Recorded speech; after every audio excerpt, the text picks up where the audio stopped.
Good morning, beloved people. What's the mystery about man? Is there a mystery really about man?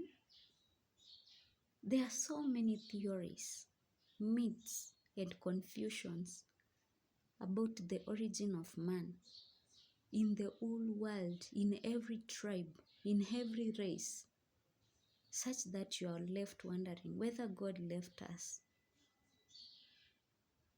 without this making this like he made a secret of the origin of us, me. Where did I come from? You, where did you come from? What is it really a mystery as such? Well, today I want us to think about it and make a decision about it. You see, the genealogy of our race, as given by inspiration, traces back its origin not to a line of developing germs, molasses, and quadrupeds, as the scientists always make us believe, but to the great creator. There's a creator somewhere, a great one. And man, though formed from the dust, Adam was the son of God. How do we know this? When you read in Genesis chapter 1 and chapter 2, you will get about the creation of actually every living being. As man came forth from the hand of his creator, he was of lofty stature and perfect symmetry.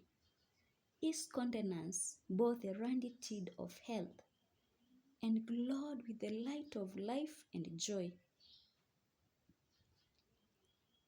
Adam's height was much greater than that of men who now inhabit the earth. You see, like people have the opposite of what is the truth. They think that man has really developed, and the man of today is better than the man who was originally the first to come upon this earth. But truthfully speaking, if the man who died in the days of Adam, or even Adam himself, was to be given life today and stand before us and compare with us, we would be seemingly dwarfs in intellect, in form, in beauty, in symmetry, physique, everything.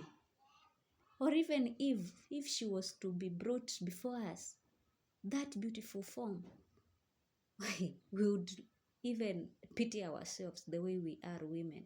So seemingly, I can say that we've not done any better work than God originally meant us. Yes, Eve was somewhat less in stature than Adam's height. Yet her form was noble and full of beauty. The sinless pair wore no artificial garment. They were clothed with a covering of light and glory, such as the angels wear to this day. And so long as they lived in obedience to God, this robe of light continued to enshroud them. But remember, Adam and Eve, they sinned against God. So this robe, they didn't have it. They had nakedness of soul. And that's why when they saw the Creator, they ran to hide. They wanted to hide from His glory. And they ran and hid the farthest place they knew, and even they covered themselves with leaves instead of the glory, that robe of glory and light. Now you need to read Patriarchs and Prophets from page 44. After the creation of Adam, every living creature was brought before him to receive its name. And the psalmist says, David said, Thou madest him to have dominion over the works of thy hands. Thou hast put all things under his feet, the beast of the field, the fowl of the air, and whatsoever passeth through the paths of the sea. This you read from Psalms chapter 8, verse 6 to 8. And as we continue, I think we all know about creation. On the first day, God created light. On the second day, God created the sky. On the third day, God created land. On the fourth day, God created the sun, the moon, and the stars. On the fifth day, God created fishes, birds, and insects. On the sixth day, God created animals and human beings. Then on the seventh day, God rested. Now, when you read Patriarchs and Prophets, page 44, what does it say? By the word of the Lord were the heavens made, and all the host of them, by the breath of his mouth. For he spake, and it was. He commanded, and it stood fast. He laid the foundation of the earth, that it should not be removed forever. This also you can read from Psalms chapter 33, verse 6 and 9, and also Psalms chapter 104, verse 5. As the earth came forth from the hand of its maker, it was exceedingly beautiful.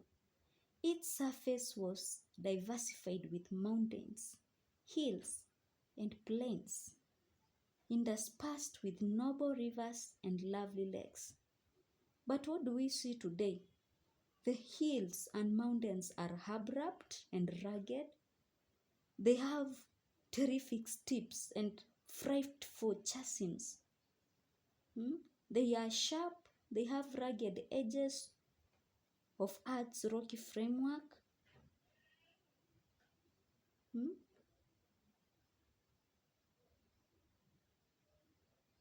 So, even the swamps are the Lord's swamp. The swamps are so loathsome, such that even I don't dare put my feet there. And even the deserts are very barren today. But then graceful shrubs and delicate flowers greeted the eye at every turn. The heights were crowned with trees more majestic than any that now exist. Yeah, people try to give us about the majesty of trees, but then the trees were more majestic than today. The air, untended by foul miasma, was clear and healthful. What about the air today? Polluted air, such that even if you try your best to live a healthy life, the air is so polluted such that you end up with some funny diseases, lung diseases. The entire landscape outvied in beauty the decorated grounds of the proudest palace. And there are so many proud palaces today, because every country has a palace. And some countries, they have even 5 palaces, depending upon the people who live there.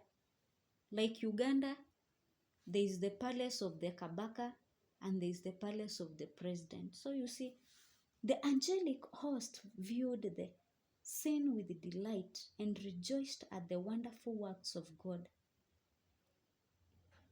The angels were so happy. They were delighted by their creator of all these wonderful works that he brought forth.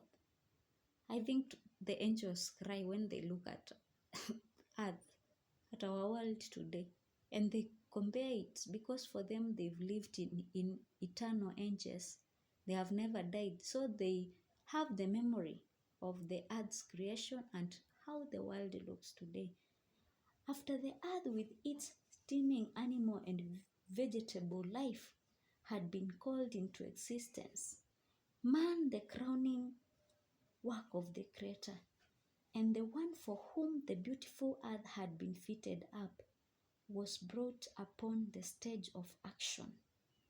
Man was the crowning, that beautiful form. To him was given dominion over all that his eye could behold. And remember, he gave them names. For God said, let us make man in our image, after our likeness, and let them have dominion over all the earth. So God created man in his own image, male and female. Yeah, Adam and Eve. Here is clearly set forth the origin of the human race, and the divine record is so plainly stated that there is no occasion for erroneous conclusions. God created man in his own image. There is no mystery in that. Here is no mystery in the creation of human beings. Eh? People have mystified the origin of man so much, that's such that they would defront the creator of his work. Satan would rather we give that glory of the creation of God to anything else, to moths, to insects, to whatever, to molluscs, to quadrupeds, whatever, rather than we give that glory to God, to the creator. And God is the one who created Satan. That's the most weird thing. But Satan would rather we defraud God of his work and give it to even a fly, assess a fly, than to give it to God. Just look how powerful the mystery of sin is. Actually, sin is the mystery.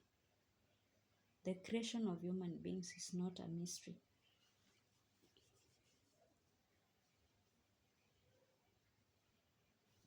So up to there, I think we don't even need to continue. We know where man came from. Let no one cheat you where man came from. Where you came from, where I came from. God bless you.